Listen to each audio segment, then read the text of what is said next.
carny. That's true. You have, like, literally no idea. Well, they did say it was a society gentleman, but They said that. Yeah, I know, right? Could be the stable boy, for all we know. So basically what I was hinting at earlier, that I even wonder if the baby that died in 1896 was even JJ's. Not his either. Right. Well, they got the heir. They got Vincent. So. Right. And that was the general kind of thing, that in these arranged marriages, as long as the wife produced a son, then after that, they could kind of go and do whatever they wanted to do. And all the more better if you actually produced 2 sons, like some women did. They really got to get cut loose. So, but apparently, Ava was indulging quite a bit from what we can tell. And I have more thoughts on this later on when we come up with this, but come further in the story. What we do know following Alice's birth is that JJ and Ava continued to drift apart. In 1905, Ava was spending a good bulk of her time in London, particularly during the social season, and was the toast of society. Why did she go to London? Apparently these Astors like England, which I can't blame them. Was she friends with the Astors that moved there? Right. I did see an article that listed that she was the particular friend of William Waldorf's wife, her sister-in-law, well, not sister-in-law, cousin-in-law. So apparently they kept up together. And I mean, they both were from Philadelphia, so I guess there was kind of a connection there. But the couple kept apartments in both London and Paris. So I know, right? Nice. So in 1908, Caroline Astor died after falling down the stairs. This is Mom. Mom, yeah. In her palatial Fifth Avenue home. Okay. I think that this was probably the impetus for Ava, because she finally filed for divorce. In October... Oh, like she didn't want to leave him until the mom was I don't know out of if the picture? Maybe she really feared her and thought she'll cut me down, that could have been true. Yeah. And I mean, while Caroline Astor's social power kind of diminished over the years as she got older. She's still the Mrs. Astor. Yeah, I mean, she probably could have wreaked some pretty crazy damage on Ava. So in October of 1909, she filed for a formal separation citing statutory offenses against JJ. What does that mean? Well, that's a good question, because... And what year is this, did you say? 1909. Okay. So the next month, it took the presiding judge in the case just 1 minute to grant her decree, and then he sealed the case. So we will never know what her allegations were. That's crazy, right? Yeah.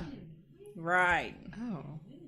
So... that was what I was really falling down the rabbit hole on. I was like, there's got to be something in a newspaper that hints what was going on, because you think that if they sealed it, it had to be some really sensational crap. So, yeah. And I mean, divorces weren't granted on an everyday basis back then either. No. Many couples of their standing remained married and lived separate lives. Exactly. I mean, his parents did that. Yeah. Also, women who filed for divorce had the burden of proof, meaning that they actually had to prove their allegations. I don't know the ins and outs of divorce law in New York, but generally women had 2 sort of fail-safe reasons for filing for divorce. And they usually had to be... Infidelity? Yeah, infidelity. But if it was infidelity, it had to be abuse as well. How do they know it only took 1 minute? Yeah. That was what the newspaper reported. So... The reporter was there. So, yeah, I'm assuming that the reporter was in the room or something got back out. Somebody talked, but they didn't say what it was about. Oh my God. Like, he didn't read. I'm assuming that, like, he didn't read anything in the actual petition. He just said it. Yeah, came back and said, I'm granting this. So, yeah, it's pretty crazy. I mean, what pushed her over the edge after nearly 20 years of marriage?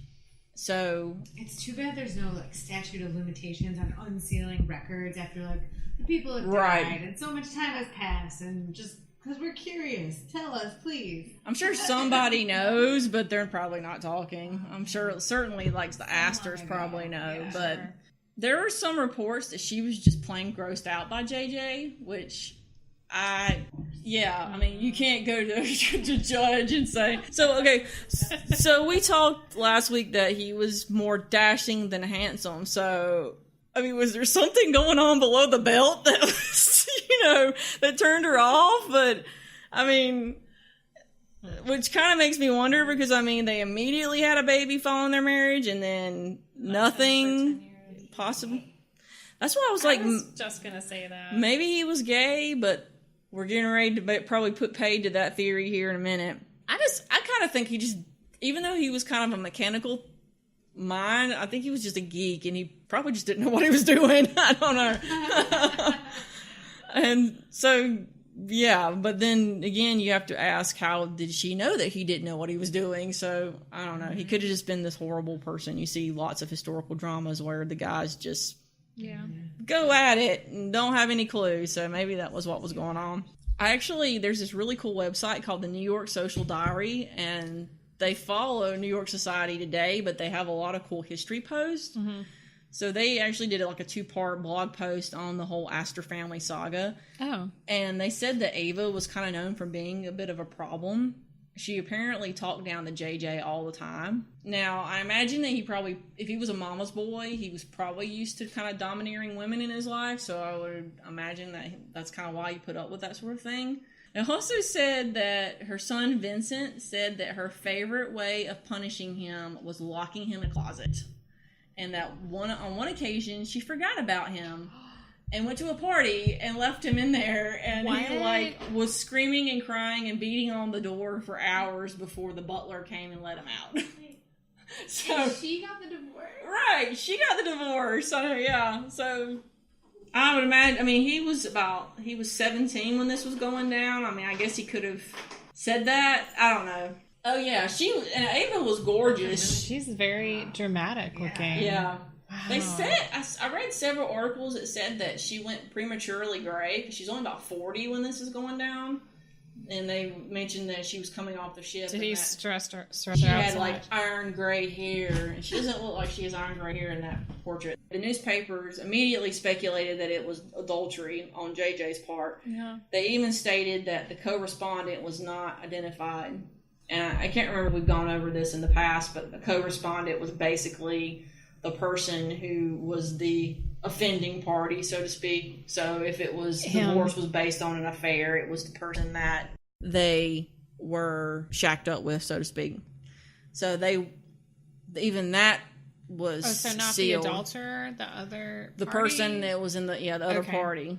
I don't know. Everyone was aghast, of course, stating that no one had seen it coming. Following the approval of the separation, Ava had 6 months to file for the final divorce so the settlement could be agreed upon.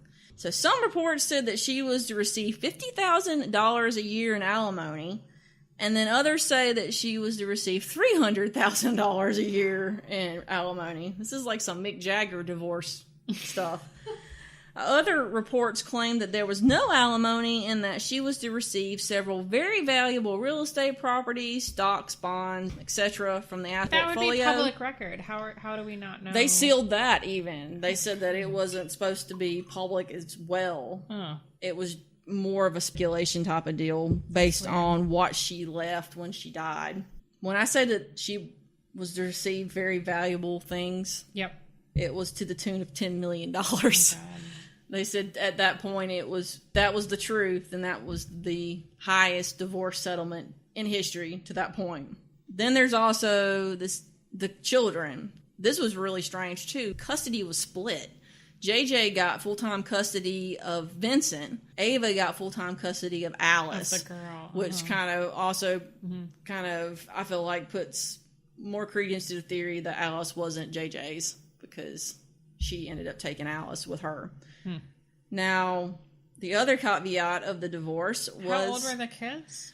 Vincent was 17 and Alice was 7. 10, yeah. So, I mean, Vincent was basically almost college age. Right. So, I mean, it kind of makes sense that he would stay with his dad because Ava had intended... She actually just picked up and went back to England after all this stuff was settled. Oh. She was pretty much in England's pocket at this point. Yeah. Huh. The other caveat was that Ava was granted the right to reassume her maiden name and to remarry if she chose. Oh. JJ was forbidden to remarry in the state of New York. What? Yeah. So this was part of the... It's just really crazy. Are there any theories? The 1 minute I decision. mean, maybe. Yeah.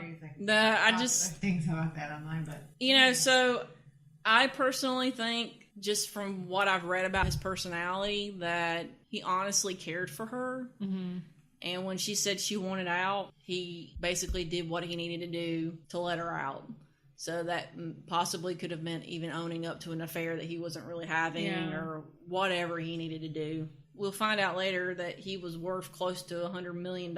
So, I mean, this was chump change to him, I guess, to hand her $10 million. Yeah. So, following the finalization of the divorce in March of 1910, Ava took Alice and left for England. JJ had a party at the couple's former home on Fifth Avenue to celebrate. Guess he wasn't that upset by the whole thing. Of course, it didn't take too long for the rumors to start flying. Ava returned to the United States in August of 1910 and was hounded by reporters. They all wanted to know if she planned on marrying Lord George Curzon, who she had been hanging out with in London. In England, okay. So he was a British earl and actually the recently retired viceroy of India, so he was pretty high up the ladder. Mm-hmm. He had been married to an American named Mary Leader. It was one of those celebrated transatlantic marriages that occurred in the late 19th century. And Mary had died 4 years before, and for his part, that was a love match, so he was completely devastated. But apparently, 4 years down the road, he was rebounding with Ava. She declared that she had no intention of marrying again, which, of course, sent the papers into overdrive. I have to wonder what they got up to and whether or not it had any bearing on her decision to file for divorce, because that just seems a little... because she would have still been with him. Right. This is when they were leading separate lives and she went to England. Yeah, so I kind of wonder if she thought, I'll get a divorce from JJ and marry George. Yeah. But nothing really ever came of it. So maybe he decided that he didn't want to marry a divorcee or something like that. But if there had been anything, between them, it clearly soured because George would eventually marry Grace Hines of Huntsville, Alabama in 1916. He married a Southern belle. He married a Southern belle. He clearly had a thing for American women. So by 1911, Ava stated that she was tiring of England and just wanted to come home. According to the papers, Queen Mary had snubbed her very publicly, and the current royal court was not predisposed towards Americans, which was probably very true, as King George's father was Edward VII, who we've profiled. Oh. Edward, of course, loved Americans. He loved jumping into bed with them even more. And George was rather keen to scrub society of his father's various and sundry misdeeds. So it kind of makes sense. So unfortunately for Ava, though, things back home were looking up for JJ. And on that note, we are going to finish up for today. As you have figured out, this is going to be a 3-parter on the Astor family. There was just too much scandal and dirt not to get it all in. I know we skipped the architectural segment this time around, but I promise we'll make it up next week with Adrienne telling us more about the Astor family cottage in Newport. We'd also like to thank Liz and Aaron for dropping into the studio. And until next week, make sure to check us out on Facebook and Instagram. We are at Scandal Sheets Pod. Make sure to check out our website as well. It is scandalsheetspod.com.